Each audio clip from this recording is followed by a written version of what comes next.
Assalamualaikum warahmatullahi wabarakatuh.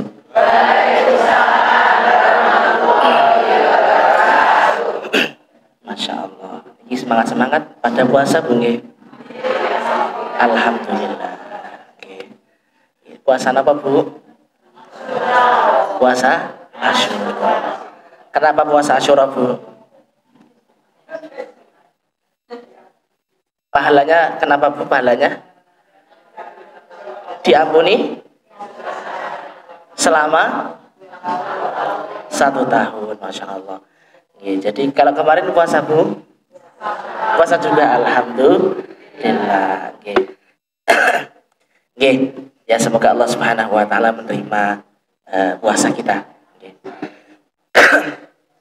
Alhamdulillah, alhamdulillahilladzi hadana lihada wa ma kunna linahtadiya laula an hadana Allah. Asyhadu an la ilaha illallah wahdahu la syarika lah wa asyhadu anna Muhammadan abduhu wa rasuluh sallallahu alaihi wa ala alihi wa sahbihi ajma'in, amma ba'du. Alhamdulillah, puji dan syukur senantiasa kita panjatkan kehadirat Allah Subhanahu wa taala atas segala limpahan nikmat yang telah Allah Subhanahu wa taala berikan kepada kita. Di antaranya nikmat kesehatan, nikmat kesempatan, nikmat hidayah, nikmat keimanan dari Allah Subhanahu wa taala, sehingga dengan nikmat-nikmat tersebut kita dapat menghadiri salah satu taman-taman surga, yaitu majelis ilmu. Majelis ilmu itu adalah taman-taman surga yang berada di dunia. Kira-kira jenengan kalau di taman niku seneng mboten Bu? Seneng nggih? Karena kalau di taman niku cuacanya enak, hawanya enak, pengen turu nggih to. Jadi kalau kita di taman-taman surga, berarti hawanya pripun? Nggih, ya jane tidur ketika pengajian niku nggih jane mboten napa-napa. Nggih. Kita Bu, jane mboten napa-napa. Ya, ketika kita sudah datang ke majelis ilmu niku kita sudah mendapatkan apa? Pahala. Ya, kita sudah mendapatkan pahala mau duduk di majelis ilmu. Allah sudah memberikan rahmat kepada kita, Allah sudah menurunkan kasih sayang kepada kita, para malaikat itu sudah menaungi kita, ya, kemudian makhluk-makhluk di muka bumi ini semuanya mendoakan kita. Meskipun kita duduk di majelis ilmu niku, duduk di pengajian niku namung ngorok nggih, mboten napa. Jadi enggak harus napa nggih, enggak saya wajibkan untuk nopo harus bangun dari awal sampai akhir, harus paham 100% boten. Karena dengan effort kita mau datang ke majelis ilmu niku, ya, pahala kita sama. Pahala kita paham ndak paham niku pahala kita sama. Karena Nabi tidak pernah menuntut kita untuk harus paham pengajiannya, ndak ada. Yang penting kita mau datang ke majelis ilmu sudah dijanjikan apa? Pahala. Alhamdulillah. Kita bersyukur kepada Allah Subhanahu wa taala. Kemudian salawat dan salam semoga senantiasa tercurah limpahkan kepada junjungan kita, uswah kita Nabiullah Muhammad sallallahu alaihi wasallam, kepada keluarga beliau, sahabat-sahabat beliau, dan seluruh pengikut beliau yang setia di atas ajaran beliau sampai kelak di yaumul qiyamah. Amin ya rabbal alamin. Para bapak, para ibu, jamaah yang semoga senantiasa dirahmati oleh Allah Subhanahu wa taala. Kita seringkali merasa bangga kalau kita itu dekat dengan pejabat, dekat dengan orang penting. Seringkali kita bangga kalau kita itu dekat atau kenal dengan wali kota, dekat dengan gubernur, dekat dengan menteri, atau bahkan dekat dengan presiden. Kita merasa bangga karena kita merasa kalau kita dekat dengan orang-orang penting tersebut, urusan kita akan gampang, ya. Urusan kita akan mudah, ya. Akan los, ya. Namun seringkali kita lupa bahwasannya yang sejatinya mempermudah urusan kita, yang sejatinya menggampangkan urusan kita adalah sinten? Allah Subhanahu wa taala. Dan seringkali kita melupakan tentang hubungan kita, kedekatan kita dengan Allah Subhanahu wa ta'ala. Saged dipahami, Bu? Saya ulangi. Seringkali kita niku bangga kalau kita itu dekat dengan orang-orang penting, dekat dengan pejabat. Kita bangga kalau kita itu dekat dengan wali kota. Bangga kalau kita itu dekat dengan gubernur.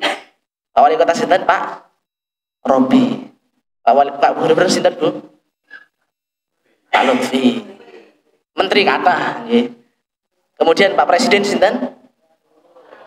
Kita niku bangga kalau kita itu bisa dekat dengan mereka. Bahkan kita itu saking bangganya niku diceritake terus nggih. Wah, aku iki bar ketemu Pak Wali Kota. Lah kok Pak Wali Kota iku ojo kelingan karo aku. Bangga nggih to. Enten mboten Bu tiyang ngoten niku? Patah. Yang mriki enten? Wonten. Pundi wong iku?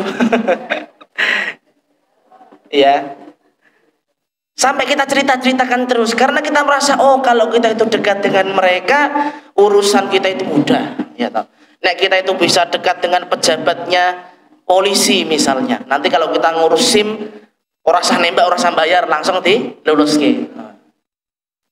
Kemudian kalau kita itu dekat dengan misalnya sinten Bu? Dengan Akpol nggih, tentara misalnya. Nanti kalau anakku meh mlebu tentara ora sah ujian angel-angel, bisa mlebu gampang. Dan lain sebagainya. Kita itu bangga sekali kalau kita itu dekat dengan orang-orang penting tersebut.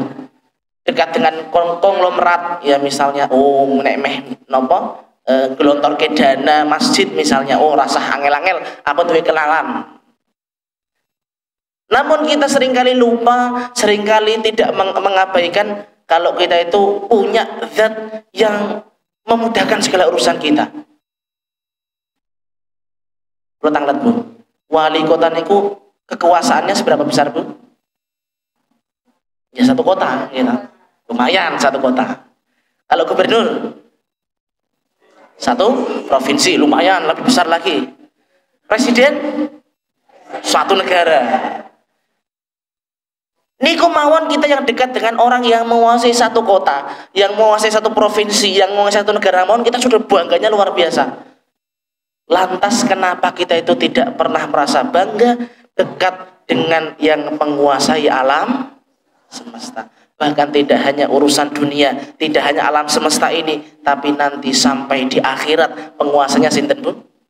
Allah Subhanahu wa ta'ala. Nah, terus kita itu harus dekat dengan Allah niku kenapa Bu? Alasannya kita itu harus dekat dengan Allah itu kenapa? Orang yang dekat dengan Allah itu hatinya akan tenang. Kok bisa Bu hatinya tenang? Jenengan pernah dengar apa mboten Bu? Ada orang soleh, ada ahli ibadah, ada ahli fikir bunuh diri. Enten mboten? Tidak ada. Kenapa? Karena orang yang sudah rajin berzikir, orang itu yang dekat dengan Allah Subhanahu wa ta'ala, tidak akan pernah stres, tidak akan pernah gelisah, karena Allah menurunkan keterangan dalam hatinya. Lah kasus bunuh diri, kasus selingkuh itu yang melakukan sinten biasanya? Orang-orang yang banyak pikiran, orang-orang yang banyak gelisahnya, nggih napa nggih? Makanya kasus bunuh diri ini tidak pernah ditemukan ada kok misalnya nopo kiai ya ustadz yang luar biasa, masya Allah ilmunya luar biasa, akhlaknya luar biasa, kok tiba-tiba ada kasus seperti itu? Tidak mungkin. Ya. Karena yang menitipkan ketenangan di dalam hatinya adalah Allah Subhanahu wa ta'ala. Niku di dunia Bu, di dunia hatinya akan tenang. Kemudian di akhirat pripun? Orang yang dekat dengan Allah Subhanahu wa ta'ala ganjarannya apa Bu? Surga. Innal ladzina amanu wa 'amilus solihati ulaika hum khairul bariyah. Apa Bu nggih? Jazaohum inda rabbihim jannatu 'adnin min tahtihal khalidina fiha abada. Ganjaran surga niku berapa lama Bu? Khalidina fiha abada, ganjaran surga, kenikmatan surga itu dinikmati selama-lamanya. Pun jenengan di dunia hidup anggap mawon rata-rata 60 tahun. 60 tahun niku nek uripe tentrem ayem penak mboten? Enak. Napa meleh ayem tentreme nikmati niku di akhirat selama-lamanya. Masya Allah. Nikmat surga niku mala ainun ra'at wala udhunun sami'at wa ma khatara bi balil insan. Nikmat surga niku tidak akan pernah terlihat oleh mata manusia, ya, tidak akan pernah terdengar oleh telinga manusia, dan tidak akan pernah terbetik dalam jiwa manusia. Berarti nikmat yang kita bayangkan seenak apapun, nikmat surga niku jauh lebih enak daripada itu. Syaratnya apa Bu kalau kita masuk surga? Kita beriman, kita dekat dengan Allah Subhanahu wa ta'ala. Maka kita sebagai seorang muslim kita harus cek Bu, seberapa dekat kita dengan Allah Subhanahu wa ta'ala. Lah, Nabi SAW ternyata membagi kriteria kedekatan kita dengan Allah Subhanahu wa ta'ala itu ada 3 tingkatan. Ada berapa tingkatan? 3 tingkatan. Yang pertama adalah tingkatan Islam.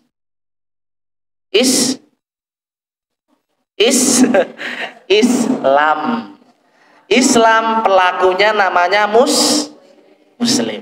Itu tingkatan yang pertama. Tingkatan yang kedua iman. Pelakunya namanya mukmin.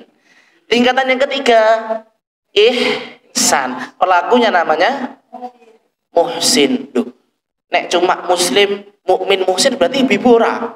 Loh, sama niku masuk ketika muslim niku nggih muslimah, mukmin niku nggih mukminah, muhsin niku nggih muhsinah. Ya, jadi baik itu laki-laki maupun perempuan. 3 hal ini, Islam, iman, ihsan, niku tercantum dalam hadis napa Bu? Hadis Jibril. Pernah dengar hadis Jibril? Nate bidang Bu? Nate mboten? Dereng. Nggih. Ya minimal pernah dengar hari ini. Hadis Jibril itu hadis ketika malaikat Jibril mendatangi Rasulullah SAW ketika sedang berkumpul dengan para sahabat di sebuah majlis. Jibril itu datang dengan rupa apa? Manusia. Datang ke depan Nabi SAW, duduk, kemudian bertanya 3 hal ini: Islam, iman, ihsan. Maka tingkatan yang kedekatan kita dengan Allah itu terbagi jadi 3 nih: Islam, iman, ihsan. Muslim, mukmin, muhsin. Kita bahas yang pertama. Kita bahas tingkatan yang paling rendah dulu. Ya, karena kalau kita niku pengen mendekatkan diri kepada Allah niku ada prosesnya kayak mungkin. Nggak bisa langsung ujuk-ujuk langsung jadi muhsin gitu. Mesti kita ada prosesnya. Yang pertama kita jadi muslim dulu. Lah, muslim atau Islam niku napa Bu? Islam itu ya secara umum ketika seseorang sudah menjalankan amalan-amalan lahiriah, napa? Amalan lahiriah. Seseorang dikatakan muslim, seorang dikatakan yaitu Islam ketika sudah menjalankan amalan-amalan yang lahiriah, yang nampak. Makanya ada rukun Islam napa mawon? Syahadat. Niku nampak nggih karena diucapkan. Kemudian salat, kok langsung puasa to Bu? Masa mboten hafal Bu. Apa yang kedua? Salat. Salat niku nampak nggih? Nampak. Kemudian puasa. Puasa niku nampak karena kita lakukan dengan sengaja, maksudnya kita lakukan dengan zahir kita. Kemudian zakat, kemudian haji. Ketika seseorang itu sudah melaksanakan hal-hal atau ibadah-ibadah yang nampak, maka dia dinamakan muslim. Dia sudah Islam. Maksudnya pripun niku Bu? Yo berarti yo ngibadah sing penting nek salat yo melu salat, liyane poso yo melu poso, wayahe zakat fitrah nggih bayar kaji. Alah, kaji ki wis rasa dipikir bubu. Lah ngatine 50 tahun 50 tahun nek daftar saniki napa iso mangkat, Bu? Iya. Salah seorang ulama niku bahkan sampai berfatwa, saya mengeluarkan pendapat zaman sekarang, Bu, ya haji niku bisa jadi tidak wajib karena sudah tidak mungkin. Ya napa meleh nek ngapunten sudah ya sudah sepuh-sepuh durung haji, durung duit, nggih. Lagi ning tabungan lagi 200.000 wis pun mboten sah. Pun kita niatkan mawon ya semoga kita bisa berangkat umroh. Nek umrah kan semoga kita bisa berangkat. Ya. Jadi orang yang dikatakan Islam niku, yang dikatakan Muslim niku ya pokoknya ibadah sampai hati atau tidak, ya. Ibadah niku sampai hati apa ora niku sampun dikatakan Islam. Jadi maksudnya sholat itu nggih sholat Allahu Akbar amin, ya. Ketika imam waladhdallin amin, ya. Ya pokoknya amin. Orang ngerti sing diamini niku napa pokoknya amin. Rukuk melu, rukuk kadang-kadang pas sholat niku malah mboten kelingan sholate. Ya. Kelingane sing liyane gitu. Tapi ketika kita sudah sholat niku dikatakan muslim. Ngibadah jalan, ngibadahi mlaku, tapi kadang-kadang maksiate nggih mlaku gitu. Nggih napa nggih, Bu? Nggih, ya. Terutama dosa-dosa besar. Dosa besar niku napa, Bu? Pengertian dosa besar niku napa? Coba. Dosa besar itu dosa yang ada ancaman. Dosa yang ada apa, Bu? Ancaman. Ya, kalau misal tidur pas pengajian, itu tidak ada ancaman. Buat apa-apa. Oke. Jadi ketika dosa itu ada ancaman, disebutnya dosa besar. Contohnya apa, Bu?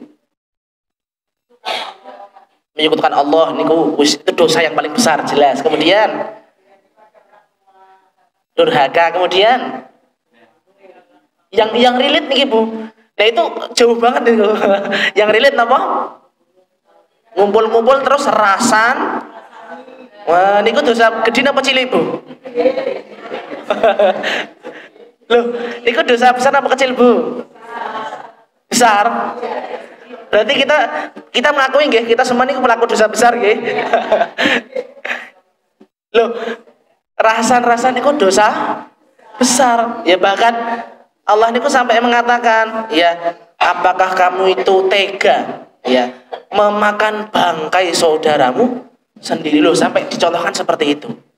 Ayuhibbu ahadukum ayyakula lahma akhihi maitan fakarihtumu. Lah kok tega-tega men kowe niku napa memakan bangkai saudara seiman kita sendiri. Jadi rasan-rasan, Bu, rasan-rasan niku diibaratkan napa? Sedang gule dagingnya sinten? Koncone dhewe, Masya Allah. Ya, luar biasa. Ya. Waduh. Tapi aku kok urung iso nindakake. Kita baru saha. Ya. Orang yang melakukan dosa besar itu tidak keluar dari Islam, tetap Islam. Maka Nabi SAW mengatakan, memberikan contoh, la yasriqus sariq hina yasriq wa huwa mu'min. Pencuri ketika melakukan pencurian itu dia bukan mukmin, levelnya masih di muslim. Jadi muslim itu pokoknya dia tidak menyekutukan Allah, ya dia itu mentauhidkan Allah, meskipun senengannya itu maksiat, namanya tetap muslim. Tapi sebagai seorang muslim, ya kita tidak boleh stagnan. Stagnan itu apa, Bu? Jalan di tempat. Kita harus merubah diri kita, pokoknya gimana caranya kita bisa menaikkan level kita. Nah, jadi kan pengen jadi muslim yang biasa-biasa, mohon yang luar biasa? Luar biasa. Berarti kalau luar biasa, kita harus menaikkan level kita. Level yang kedua apa, Bu? Mu'min. Iman. Kapan itu ketika kita bisa naik level yang selanjutnya, naik level mukmin? Ketika ibadah kita itu dilakukan, disokong dengan hati kita, dengan batiniah kita. Jadi kita sholat, kalau yang muslim tadi sholatnya ya bodoh satu soft, tapi yang satunya sholatnya niku namung pokoknya menggugurkan kewajiban, Yang mukmin ketika sholat itu betul-betul menghadirkan rasa takut kepada Allah Subhanahu wa Ta'ala, betul-betul menghadirkan rasa harap, betul-betul menghadirkan cinta kepada Allah Subhanahu wa Ta'ala. Jadi niku ketok Bu, amine benten. Wailul maghdubi alaihim waladdallin. Nek sing khusyuk, sing iman niku nggih amin, khusyuk ngoten. Masya Allah, amin ya Allah. Lah sing muslim, sing Islam tok, amin. Benten nggih Bu nggih. Niku tandane ngoten, tanda yang nampak niku bisa dicek Bu nggih. Ngoten nggih. Ya. Jadi kita itu betul-betul ya Allah, amin ya Allah, kabulkanlah ya Allah. Maka kita itu dalam beribadah itu betul-betul mendatangkan hati kita. Maka ada yang namanya rukun iman. Dan rukun iman itu semua sumbernya dari hati. Ketika kita yakin, kita percaya dengan syaitan, yang pertama iman kepada Allah, kemudian malaikat, kemudian kitab, kemudian rasul, kemudian hari akhir, kemudian qada dan qadar. Kalau kita itu sudah bisa mengimani itu, ketika kita itu mendapatkan rizki yang sedikit, kita bisa bersabar. Ketika kita bisa mendapatkan nikmat yang banyak, kita bersyukur. Kita syukuri takdir yang Allah berikan, maka kita sudah beriman. Kita percaya hari kiamat, bukan hanya percaya, tapi kita betul-betul mempersiapkan. Ketika aku percaya buatan hari kiamat Bu, percaya. Tapi persiapannya apa? Ya mbah, pokoknya aku yang ngene wae ra apa-apa. Kita percaya dengan hari kiamat, tapi kita tidak punya persiapan. Lah berarti kita levelnya masih muslim. Kalau orang mukmin itu punya persiapan untuk hari kiamat, untuk hari akhir, nopo? Amal soleh, ketakwaan. Ya ayyuhalladzina amanu taqullaha wal tanzur nafsum ma qaddamat liqad. Wahai orang yang beriman, bertakwalah kepada Allah dan lihatlah apa yang akan engkau persiapkan untuk hari esok. Hari esok itu apakah hari Senin? Ya, besok itu hari Senin. Betul, tapi hari esok maksudnya di ayat ini apa? Nanti di akhirat. Nanti ketika setelah kita menghadapi hari kiamat. Ya, jadi ketika seseorang itu sudah bisa menghadirkan hatinya dalam ibadah, ya, maka dia sudah termasuk orang-orang yang beriman. Apakah orang yang beriman itu bisa berdosa? Bisa. Tapi tidak dosa yang besar. Ya, dosa yang kecil pasti, karena Bani Adam itu tidak mungkin lepas dari dosa. Tapi ketika dia sudah berusaha untuk meninggalkan dosa, berusaha untuk meninggalkan maksiat karena takut kepada Allah, karena mengharap ampunan dari Allah, karena cintanya kepada Allah Subhanahu wa Ta'ala, maka dia termasuk level yang kedua, apa Bu? Mukmin. Kita ada yang sudah pengen naik ke level yang kedua? Pengen nggih Bu nggih? Insya Allah kita memohon kepada Allah Subhanahu wa Ta'ala. Kemudian sampai ke level yang kedua, kita juga tidak boleh stagnan Bu, harus naik lagi. Naik yang terakhir niku level apa Bu tadi? Ihsan. Dan ini level paling tinggi, level paling sulit, level yang sangat luar biasa. Ihsan niku pelakunya namanya apa? Muhsin. Wallahu yuhibbul muhsinin. Allah mencintai orang-orang yang berbuat muhsin. Masya Allah. Muhsin itu ternyata berat Bu. Napa pengertian muhsin itu apa Bu? Anta abudallah. Di dalam hadis ini disebutkan anta abudallah ka'annaka tarahu fa illam takun tarahu fa innahu yaraka. Level muhsin itu adalah ketika seseorang beribadah kepada Allah Subhanahu wa Ta'ala, dia sholat, ka'annaka tarahu, seperti kita itu melihat Allah. Jadi ketika kita itu sholat, datang ke masjid, Allahu Akbar, kita itu bisa merasakan hadirnya Allah di depan kita. Kita itu jadi khusyuk, maka kita sudah sampai level muhsin. Gampang ngeten, jenengan kalau misalnya dipanggil menghadap pejabat, menghadap presiden misalnya Bu. Kita jenengan ketika di depan satu meja dengan presiden, celingak-celingok mboten? Celingak-celingok mboten Bu? Pasti fokus. Tapi kalau di depan manusia, kita cuma bisa fokus dalam pandangan saja. Mungkin hati kita tetap tidak fokus, tapi orang yang muhsin itu ketika dia sudah hadir di depannya Allah Subhanahu wa taala, dia merasakan kehadiran Allah Subhanahu wa taala, maka jangankan jasadnya untuk celingak-celinguk, hatinya saja tidak akan celingak-celinguk. Bu, ada yang pernah merasakan sholat buatan celingak-celinguk sama sekali? Hatinya lebu. Kalau tengok-tengok gini mungkin semuanya enggak. Mungkin kita lagi sholat bareng-bareng kan enggak mungkin celingak-celinguk sana sini ngobrol kan enggak mungkin. Nah, tapi kalau hati kita enggak celingak-celinguk, hati kita itu enggak mikir, loh, mau ki umbane wis tak pulung itu ya. Preman Bu. Nah, kalau kita itu masih mikir kejemuran di hati kita, ya berarti itu sama saja celingak-celinguk. Cuma wujudnya yang celingak-celinguk bukan jasadnya, tapi yang celingak-celinguk apa? Hatinya. Nah, ya napa Ibu? Nah, yang level muhsin ini bahkan hatinya tidak akan celingak-celinguk karena dia merasakan kehadiran Allah Subhanahu wa taala. Fa illam takun tarhu fa innahu yaraka. Terus kalau kita itu ketika sholat belum bisa menghadirkan, istilahnya belum bisa merasakan kehadiran Allah Subhanahu wa taala, seperti apa? Nabi Shallallahu alaihi wasallam memberikan tips kepada kita, fa innahu yaraka. Kita tetap harus yakin bahwasannya Allah itu melihat kita. Jadi kalau kita itu pengen jadi orang muhsin, ya caranya pripun? Kita pertama kali harus yakin bahwasannya ketika kita sholat itu Allah melihat kita. Bahkan tidak hanya ketika sholat, kapanpun dimanapun Allah itu melihat kita. Kalau kita di hadapan manusia mau maksiat malu Bu, ya napa nggih? Kita di depan manusia itu mau berbuat kejelekan malu. Tapi ketika kamar itu sudah terkunci, ya garwane mboten enten teng griya, ya. Kemudian di depannya sudah ada syaiton niki, ya syaiton al-gepengu, ya.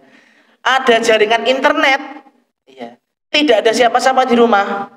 Ketika kita bisa menahan untuk tidak membuka yang tidak-tidak, tidak membuka yang tidak-tidak, berarti kita sudah merasakan kehadiran Allah Subhanahu wa taala yang mengawasi kita. Karena kita sudah tidak membuka yang tidak-tidak itu bukan karena kita takut sama manusia, tapi karena kita takut dengan Allah Subhanahu wa taala. Semoga Allah Subhanahu wa taala mematikan kita, mewafatkan kita nanti ketika kita di level muhsin. Amin ya rabbal alamin. Napa mungkin? Ya kita memohon kepada Allah Subhanahu wa taala dan kita berusaha. Ya karena kita sudah tahu ilmunya, sudah tahu bagaimana bentuknya, kita pelan-pelan ya mengamalkan. Jadi nek salat niku minimal niku kalau belum bisa khusuk-khusuk banget minimal kita berusaha untuk menghadirkan hati kita. Ya. Kita itu salat karena senang, Bu. Kalau kita pas sholat belum bisa khusuk, minimal kita sholat itu seneng. Jangan sampai alah adan meneh. Nah, jangan sampai seperti itu. Lalu adan meneh berarti itu masih. Nah niku berarti kita naik level 2 niku masih angel. Lawang diceluk adan niku masih sulo. Nggih napa nggih Bu? Jadi kita berusaha pelan-pelan dan insya Allah ketika kita itu berusaha, ketika kita itu ada effort, maka Allah akan memberikan ganjaran kepada effort kita. Allah akan memberikan ganjaran kepada usaha kita. Bapak Ibu jamaah yang dirahmati Allah Subhanahu wa taala, mungkin ini sedikit yang dapat saya sampaikan. Kurang lebihnya mohon maaf yang sebesar-besarnya. Wabillahi taufiq wal hidayah wa ridha wal inayah. Wassalamualaikum warahmatullahi wabarakatuh.